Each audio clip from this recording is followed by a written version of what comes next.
जय हिंद आप सभी को। देखिए ये हमारी एमपी पटवारी 2023 के प्रैक्टिस सेट नंबर 7 है एमसी की सीरीज़ में कंप्यूटर के लिए। यहाँ पे कंप्यूटर पे टारगेट 25/25 के सीरीज़ में यहाँ पे हमारा प्रैक्टिस सेट नंबर 7 है, जिनमें हर दिन हम एमसी के क्वेश्चनों को कराते हैं यहाँ पे। तो वीडियो को लास्ट तक देखना है और लास्ट में कमेंट करके ये बताना है कि इनमें से कितने क्वेश्चन आपसे बन रहे थे। ठीक है, पहले क्वेश्चन से शुरू करेंगे। पहला क्वेश्चन आपके सामने है, एक सेकेंड, कि वह कंप्यूटर इकाई जो गणितीय संक्रियाओं जैसे जोड़, घटाना, गुणा, भाग में प्रयोग करते हैं तो क्या कहलाता है। तो जोड़, घटाना, गुणा, भाग में जो प्रयोग करते हैं ना, वो आपका कहलाता है ALU। ALU बोले तो arithmetic and logical unit, ALU कहलाएगा जो पूरा काम करता है कैलकुलेशन वाला। ठीक है, कंप्यूटर में।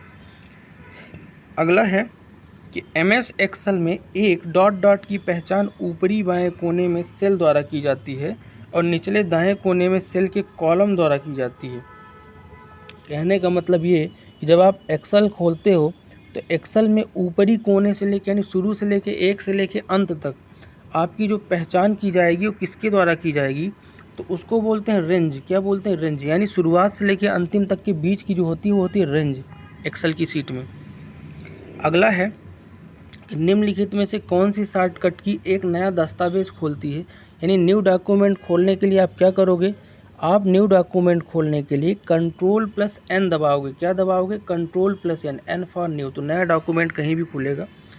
अगला है कि IP का अर्थ क्या होता है। तो IP का अर्थ आपको बताना था, तो IP फॉर इंफॉर्मेशन टेक्नोलॉजी। तो राइट आंसर हो जाएगा IP का फुल फॉर्म इंफॉर्मेशन टेक्नोलॉजी। ठीक है, लेकिन यहाँ पे गलत बोल रहा हूँ। इंफॉर्मेशन टेक्नोलॉजी तो आपका आईटी का होगा, है ना, आईटी का होगा इंफॉर्मेशन टेक्नोलॉजी। लेकिन आईपी का जो होगा इंटरनेट प्रोटोकॉल हो जाएगा। क्या हो जाएगा? Internet protocol. इसका राइट आंसर होगा ऑप्शन नंबर बी।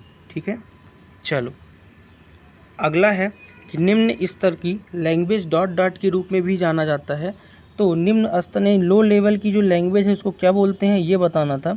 तो लो लेवल की जो लैंग्वेज है ना उसको आप मशीनरी लैंग्वेज भी बोलते हैं। क्या बोलते हैं? Machine language. ठीक है,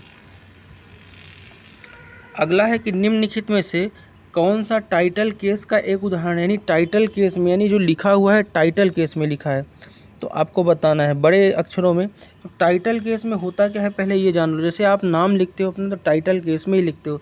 मान लो किसी का नाम सुमन है, सुमन कुमार है, तो सुमन कुमार में S जो है कैपिटल रहेगा, बाकी UMAN स्मॉल रहेंगे, और कुमार का K कैपिटल, बाकी UMAR आपका स्मॉल रहेंगे। ये होता है टाइटल।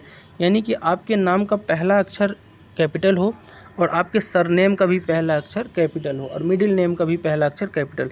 तो इनमें से ऑप्शन एक जब देखोगे तो इसके डियर का भी पहला अक्षर क्या है? कैपिटल है, और सर का भी पहला अक्षर कैपिटल है, यानी कि टाइटल केस में ये चीज़ें हैं।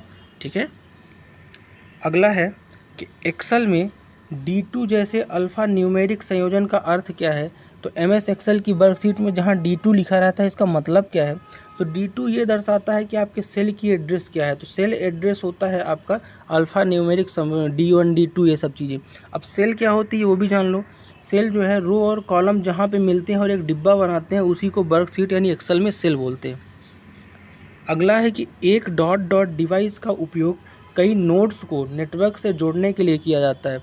यानी कि कौन सा डिवाइस है एक हब जो होगा, हब क्या करता है? ऐसा डिवाइस है जो कई नोड्स को नेटवर्क से जोड़ने के लिए यूज़ किया जाता है। अगला क्वेश्चन है कि एक्सेल फाइल को वर्कबुक कहा जाता है क्योंकि इसमें MS एक्सेल की कोई भी फाइल है उसको वर्कबुक कहते हैं, और एक्सेल एक स्प्रेडशीट एप्लीकेशन है। ये चीज़ें आपको याद रखना है। तो एक्सेल फाइल को वर्कबुक इसलिए कहते हैं क्योंकि इसमें वर्क शीट और चार्ट शीट सहित कई सीट हो सकती हैं, इसलिए अपन क्या बोल देते हैं? वर्कबुक। कई सीटों से बनी हुई बुक वर्कबुक। ठीक है, 11वां नंबर क्वेश्चन है कि कंप्यूटर चालू करने और विंडोज़ पर लॉग ऑन करने के बाद आप किस स्क्रीन क्षेत्र को देखते हैं। जैसे ही आप कंप्यूटर चालू करोगे और विंडो को लॉग ऑन करोगे तो सबसे पहले आप देखते क्या हो? मॉनिटर को, क्योंकि मॉनिटर पे ही देख के तो देखोगे चालू हुआ कि नहीं हुआ। तो राइट आंसर इसका क्या हो जाएगा? मॉनिटर। MS वर्ड का मान्य प्रारूप क्या है। तो MS वर्ड का प्रारूप क्या है, यानी एक्सटेंशन की बात किया है तो याद रखना है MS वर्ड की फाइल .doc पे होती है। कैसी होती है? उन फाइल के पीछे .doc लिखा होता है, चाहे नाम कुछ भी हो, एक्सटेंशन है MS वर्ड की फाइल का, ठीक है। PNG एक इमेज फाइल का है, JPG इमेज का है, ठीक है, याद रखना है। एक्सेल की फाइल का क्या रहता है? .xls, एक्सेल की फाइल का एक्सटेंशन, तो आपको याद रखना है चीज़ें। 13वां नंबर क्वेश्चन है कि ईमेल भेजते समय लाइन संदेश की सामग्री का वर्णन करती है। तो ईमेल अगर आप किसी को भेज रहे हो तो लाइन संदेश सामग्री यानी कहाँ रखोगे? तो ये आप सब्जेक्ट में रखोगे। कहाँ रखोगे? सब्जेक्ट में। सबसे पहले आप संदेश की सामग्री को बता दोगे, ठीक है। अगला है कि 1024 GB किसके बराबर होता है? तो आपको पता होना चाहिए कि 1 TB यानी 1 टेराबाइट बराबर 1024 GB होता है, जबकि 1 GB बराबर होता है 1024 MB, ठीक है। तो इसका जो राइट आंसर हो जाएगा कि 1024 GB बराबर 1 TB होता है, टेराबाइट, ठीक है। और सबसे बड़ा TB अभी यूज़ कर रहे हैं अपने कंप्यूटर्स में, ठीक है। अगला है कि चयनित सेल से MS एक्सेल 2007 में एक चार्ट बनाने के लिए कीबोर्ड शॉर्टकट क्या है? तो अगर कोई आप सेलेक्टेड टेक्स्ट है MS वर्ड में, सॉरी MS वर्ड नहीं, MS एक्सेल में, और आप चार्ट बनाना चाहते हैं तो कौन सी की यूज करेंगे? तो कोई भी आपको अगर चार्ट बनाना है तो उस टेक्स्ट को आप सेलेक्ट करो, और सेलेक्ट करने के बाद फंक्शन की 11 यानी F11 को दबा दो, चार्ट बन जाएगा। तो F11 राइट आंसर होगा। 16वां क्वेश्चन आपके सामने है कि जब आप इस सेवा से जुड़ते हैं तो आपका कंप्यूटर आपके इंटरनेट सेवा प्रदाता के सर्वर संचार कर रहा होता है या क्या संदर्भित करता है? तो देखो, जब आप कभी इंटरनेट से जुड़ते हो, किससे जुड़ जाते हो? इंटरनेट सेवा से, किसी माध्यम से। जैसे कि अगर इंटरनेट ISP है, क्या? इंटरनेट सेवा प्रदाता, इंटरनेट सर्विस प्रोवाइडर, जैसे कि किसी का जियो है, किसी का एयरटेल है। तो ये चीज़ें जब आप इंटरनेट खोलते हो ना अपने मोबाइल या कंप्यूटर पे, तो जियो एयरटेल ये जो सेवा प्रदाता हैं, ये सर्वर को संचार कर रहे होते हैं, यानी कि सर्वर से आपका कनेक्शन बना देते हैं, ठीक है। तो इंटरनेट इसका राइट होगा। अगला है कि PDC का अर्थ क्या होगा? तो PDC का फुल फॉर्म आपको बताना था। तो प्राइमरी डोमेन कंट्रोलर होता है PDC का full form, primary domain controller इसका राइट आंसर हो जाएगा। 18वां नंबर क्वेश्चन है कि जब आप एक कॉलम चुनते हैं और MS एक्सेल में एक ही समय में कंट्रोल शिफ्ट और प्लस दबाते हैं तो क्या होता है? देखो, MS एक्सेल में अगर आप कोई कॉलम चुन लो, कॉलम चुनने के बाद आप एक साथ 3 की दबाओ, कौन कौन सी? कंट्रोल शिफ्ट और प्लस। तो होगा क्या? तो कंट्रोल शिफ्ट प्लस से होता ये है कि चयनित कॉलम से पहले एक नया कॉलम जुड़ जाता है। क्या हो जाता है? कोई आप कॉलम को सेलेक्ट करने के बाद कंट्रोल शिफ्ट प्लस दबा दोगे ना, तो एक और कॉलम उसके पहले जुड़ जाएगा जो आपकी कॉलम होगी, ठीक है। अगला है कि निम्नलिखित में से कौन सा एक भंडारण उपकरण है, यानी स्टोरेज आपका डिवाइस है? तो इसमें से स्टोरेज डिवाइस बताना है।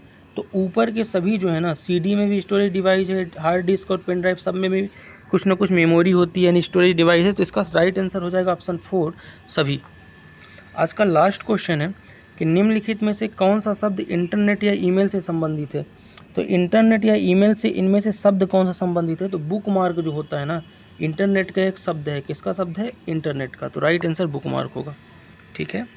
तो ये थे टॉप 20 क्वेश्चन कंप्यूटर के। ये क्वेश्चन कैसे लगे और आपके 20 में से कितने क्वेश्चन बन रहे थे, कमेंट करके ज़रूर बताइएगा। मिलते हैं नेक्स्ट वीडियो में, तब तक के लिए जय हिंद।